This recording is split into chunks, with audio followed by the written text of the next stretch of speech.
Semaine à rebondissement dans la lutte antiterroriste, les forces combattantes étaient sur plusieurs fronts et particulièrement dans la partie est du pays. Des combats très violents qui ont coûté la vie à plusieurs ennemis et permis de récupérer du matériel. Les unités au sol ont été appuyées par les vecteurs aériens.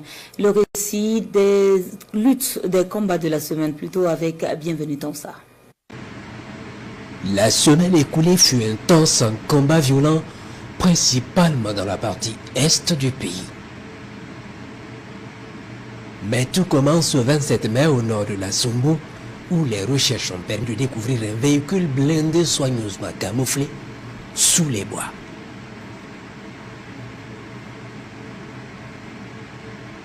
Il est immédiatement verrouillé et détruit.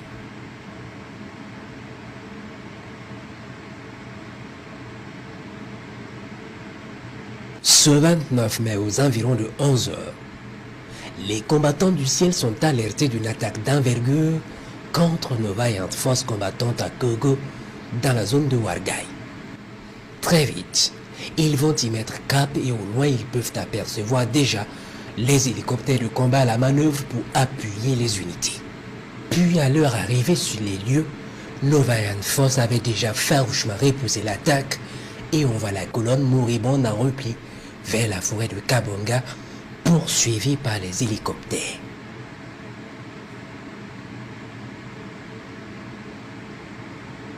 Les combattants du ciel vont couvrir le ratissage de nos forces et on peut constater la violence des combats par le nombre élevé de cadavres abandonnés par les criminels sur le champ de bataille et qui sont en train d'être ramassés par nos vaillantes forces.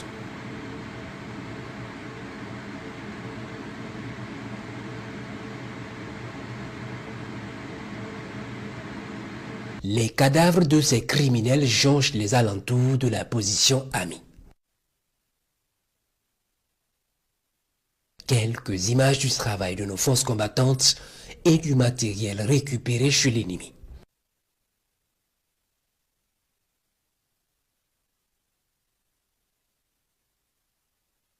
Ce 1er juin, il est 6 heures lorsque les vecteurs aériens sont alertés d'une attaque de la ville de Djibo. Très vite, ils s'y rendent et à l'approche constatent effectivement les criminels en approche de la ville par le sud.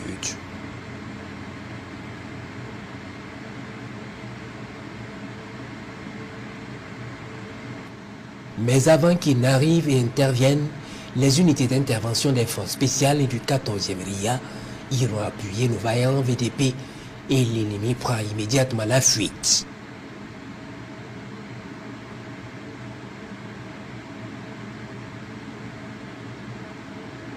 D'autres vecteurs vont prendre le relais de la traque.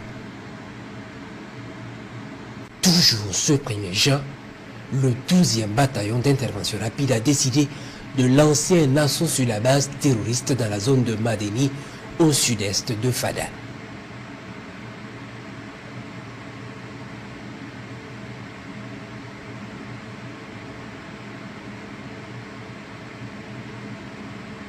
Puis à l'abordage des bâtiments abandonnés, le BIR établit le contact avec l'ennemi.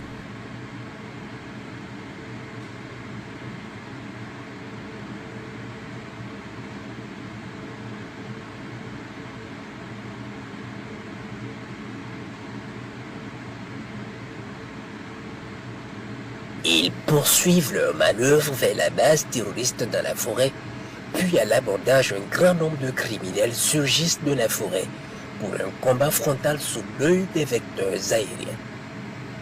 L'occasion est belle et les vecteurs entrent en action. Un premier missile est envoyé dans ce groupe de l'ennemi. Un premier missile est envoyé dans ce groupe de l'ennemi.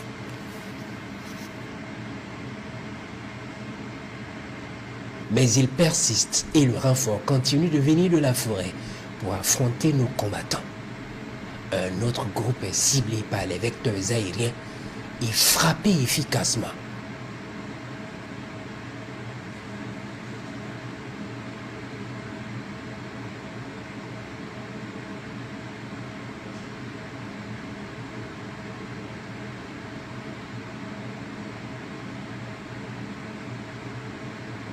et c'est la débandade dans les rangs ennemis. Ils commencent à fuir vers la forêt.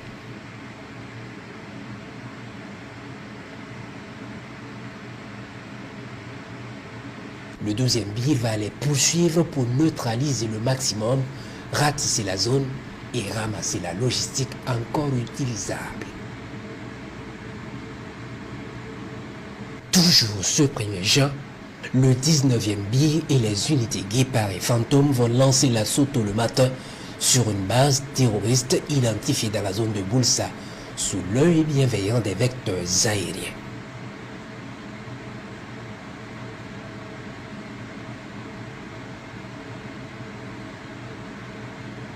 Ils vont monter sur l'ennemi de façon impitoyable et nettoyer la position, récupérer du matériel et détruire d'autres dont des camions volés depuis quelques années.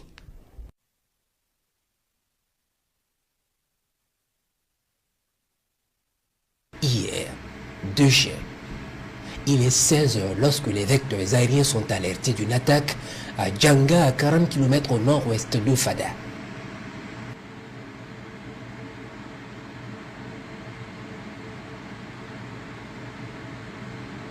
Très vite, ils s'y rendent et voient les criminels en fuite vers l'est. Ils sont soigneusement suivis, puis à un moment, un important groupe marque une halte sous un grand arbre pour sûrement faire le point avant de reprendre la progression. La progression ne reprendra plus pour eux puisqu'un missile va les frapper violemment sous l'arbre. Ils brûleront avec leur logistique.